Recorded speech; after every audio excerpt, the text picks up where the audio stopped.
To live under an absolute authority is to simply accept that reality itself has been defined for you. In the 15th and 17th centuries, the Catholic Church controlled the narrative of human existence, dictating the boundaries of both spiritual salvation and scientific fact. By the 19th century, the American South relied on a legal and economic architecture that reduced human beings to property, categorizing them with a cold, transactional precision.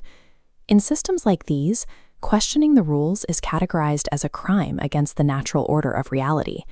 Yet human history advances precisely because individuals commit these unthinkable crimes. Galileo Galilei, an Italian astronomer, looked at the sky and openly defied the scientific doctrines of Rome. Joan of Arc, an illiterate French peasant, dismantled strict theological gender rules and led an army. Harriet Tubman, born into slavery, rejected the entire legal framework of the American South. Separated by centuries, these three figures shared a lethal willingness to prioritize their own observations over institutional dogma. The ultimate threat to a gatekeeper is a person who bypasses them to experience the world directly. Galileo did this with a new technology. He built a telescope, bypassing the priesthood to observe the heavens for himself. This diagram illustrates the rigid Earth-centered model endorsed by the Church, compared to the simpler heliocentric model. Galileo's direct observation of Jupiter's moons and the phases of Venus shattered the traditional view.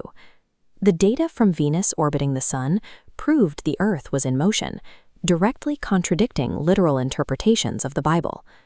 Joan of Arc bypassed the Church militant entirely, claiming direct divine visions and instructions from angels that guided her every action.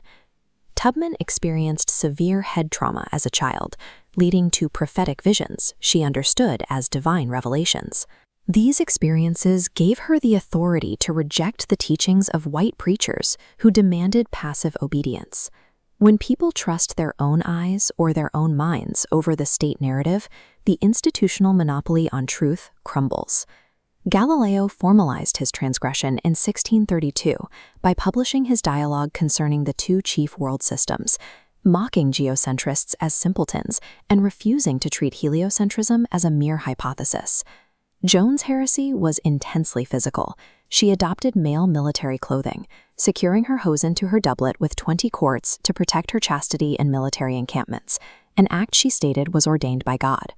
Her refusal to conceal these marks of masculinity gave her captors the exact legal loophole they needed to prosecute her for cross-dressing and heresy.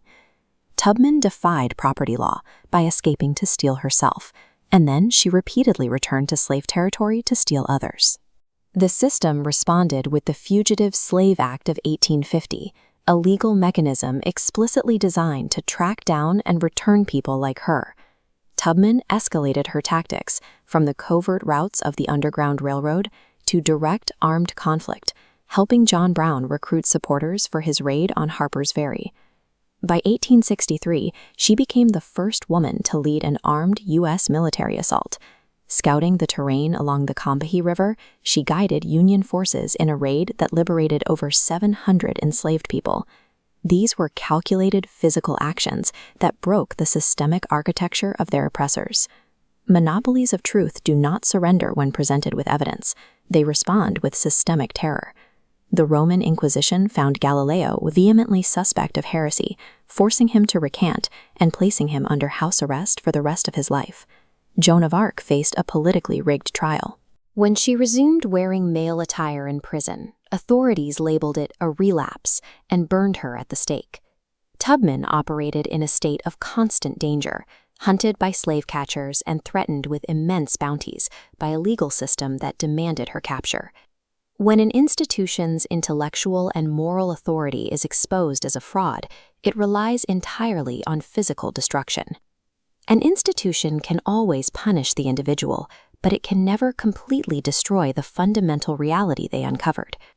The Catholic Church eventually had to concede to the scientific data that the Earth actually moves around the Sun.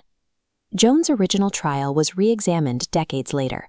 The court vindicated her transvestism as a necessary act of chastity, clearing her name and laying the groundwork for her canonization.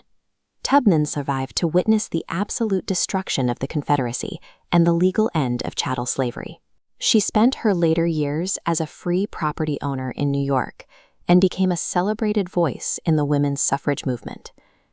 Independent truths always begin as heresy. When institutions become too powerful, visionary criminals force the world to step into the future.